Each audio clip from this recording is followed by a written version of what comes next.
Do you feel like you're stuck in a relapse cycle and no matter how many times you just keep falling back into the same old pattern? Well, if so, this video is made specifically for you so that you can identify exactly what's tripping you up, and next time it comes around, you can step right over that hurdle.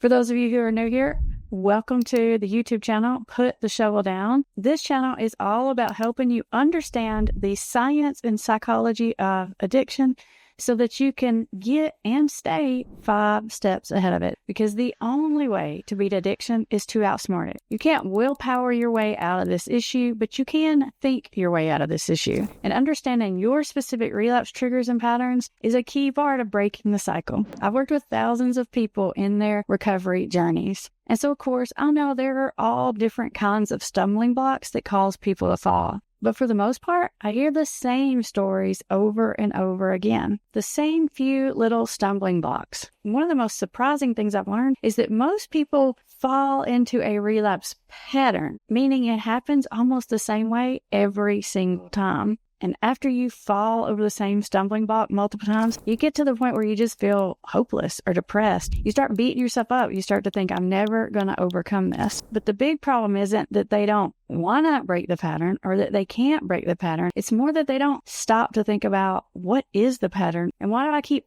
falling in this same hole? Instead, they give themselves some kind of really harsh talking to in their own mind, and they commit again to being on good behavior and acting right, and they remind themselves of all the consequences and all the things they've messed up because of their addiction, and they pull themselves back up by their bootstraps and they get right back on path, which is honestly commendable. That is part of what you have to do to get out of a relapse cycle. But if you don't stop and slow down long enough to figure out what keeps getting you there, then no matter how hard you're trying, you're probably going to keep falling back into it. So let's go over what are the most common patterns that I see people engage in over and over and over again. The one that's probably the easiest one for me to identify is when people have trouble getting more than 2 or 3 or 4 days clean and sober away from their addiction. What that usually indicates to me is that they're probably stuck in a withdrawal cycle that they just can't get through.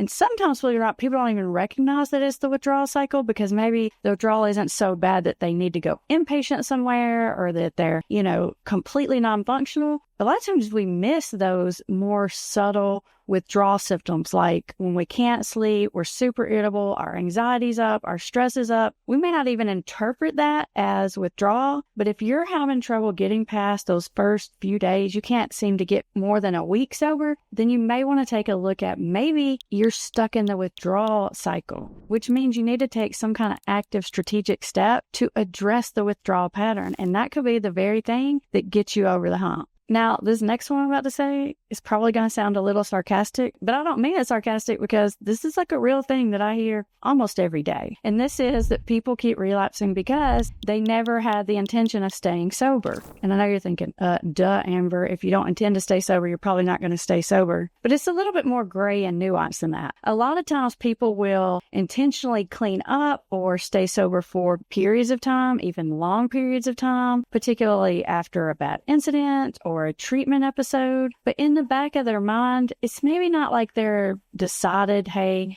I'm going to use on this day at this time, or it may not be as clear cut as the person deciding that they're definitely going to use after 3 days getting out of treatment. It's more like they know that eventually they're going to use again. And usually when that's happening, it's because we're kind of convincing ourselves that if we reset and we restabilize and we get everything under control, then when we go back to having a couple of drinks or smoking every now and then or whatever it is, that we'll get a different outcome, that we won't let it get out of control again. But it didn't take long before we find ourselves back in that same spot we were just before we stopped the last time. So ask yourself, are you setting yourself up by having it in the back of your mind that eventually you are going to drink or use or engage in your addiction again? If so, then it's probably just a matter of time. And subconsciously, you could just be looking for the right opportunity or excuse. And when all those stores line up, it's not good. Another really common relapse pattern that I see is that, something really terrible happens because of your addiction addiction. You're so mad at yourself. You're done with it. You're sick of it. You're like, I'm never doing it again. You totally mean it 100%. You're done. But then some days pass, maybe some weeks passed, maybe even some months passed, and you start romanticizing that addictive behavior.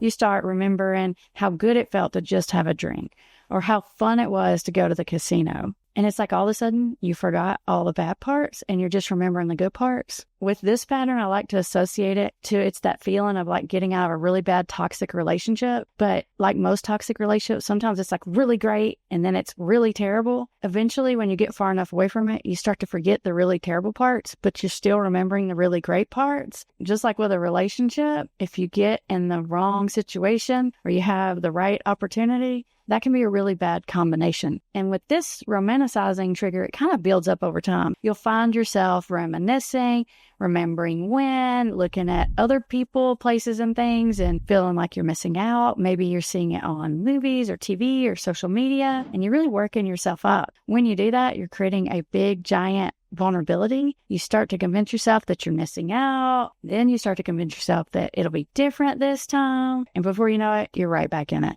Another really common relapse pattern that I see is people will do good for stints of time, and then they'll decide to reward themselves with whatever it is that they're trying to stay away from because they've done so good. And I know that this sounds kind of crazy, and you may think like, well, that's ridiculous. Why would someone do that? But honestly, it's not that different than if you've been like on a diet and you've been on really like good behavior, and then you decided, okay, today's a cheat day. I'm going to eat this pizza or this cake or whatever it is. I deserve it. I've been doing really good. In your mind, you think it's just going to be this one small, contained sort of cheat day. But what ends up happening, especially when I'm talking about addiction, is you reactivate the addiction. And it's so hard to get the gate closed back on it once it's reactivated. And then there's the whole sneaky thoughts relapse trigger. When you've engaged in an addiction for a long time, you get so used to sneaking and hiding and being strategic and kind of trying to like lay low and fly under the radar that these sneaky thoughts become an automatic.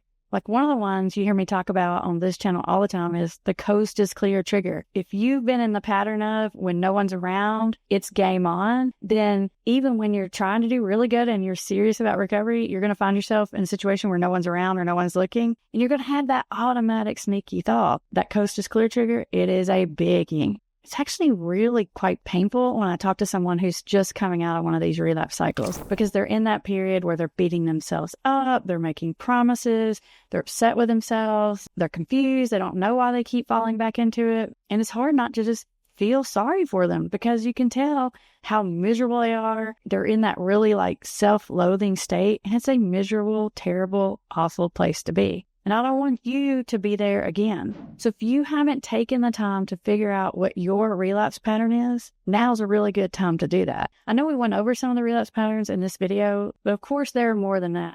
So if you're still not sure after listening to this exactly what your relapse pattern is, or maybe patterns are, then check out the link in the description to my relapse risk assessment. It's a totally free quiz, ask you a bunch of multiple choice questions, and then at the end, it's going to put all of your relapse triggers into categories and tell you which ones are bigger and which ones are smaller. That way, you know exactly what to look out for. And it'll even send you like a big PDF report, breaking it all down for you, category by category, and giving you helpful tips and tricks on how to break the cycle in each one of those patterns. The link for that's in the description.